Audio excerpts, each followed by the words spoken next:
$650 billion of unrealized bond losses in the US banking industry. And guys, this includes Vanguard, you know, the makers of VTSAX, VTI, VBTLX, which respectively holds all US stocks and the total bond market. But guys, what I'm most worried about is VBTLX, because for the retired or soon to be retired, VBTLX is the main or soon to be main income flow. And if that blows up, then, well, what happens? So to answer this question, we really have to go back and ask what's so important about VBTLX and VTSAX. And the reason why I'm always wearing sunglasses now is because I recently got laser eye surgery and they require me to wear sunglasses for the rest of the year. So during the first 5 days of PRK, I wasn't able to look at any screen. So I read a lot of audiobooks, and one of them that I read was The Simple Path to Wealth by J.L. Collins.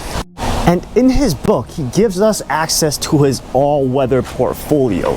And this portfolio shares a lot of concepts with the bogleheads or the Vanguard fanboys. And write this down, the all-weather portfolio consists of VTSAX mutual fund, which invests in the total US stock market. VTI is its ETF version. VBTLX, the mutual fund, the total bond market. BND is its ETF version. And cash for expenses and emergencies. Now, VTSAX is an inflation hedge.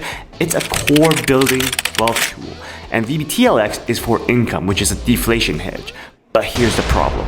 So this book was written in 2016 by an author who's a boomer who hasn't experienced COVID and 2 successive wars, and impending World War III, and massive money printing until now. So I agree with him that market timing is a losing game. The market always recovers, and index funds are probably the way to go, because I inherently have a bias against investment managers. They're scammers.